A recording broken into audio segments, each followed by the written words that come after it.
રામ રામ ખેડૂત મિત્રો, ખેડૂતોની ચેનલ સૌરાષ્ટ્ર માર્કેટમાં તમારું હાર્દિક સ્વાગત છે।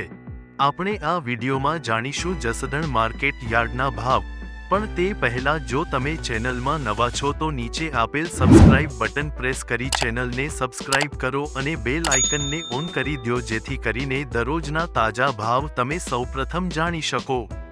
તો આજના ભાવ આ પ્રમાણે રહ્યા હતા।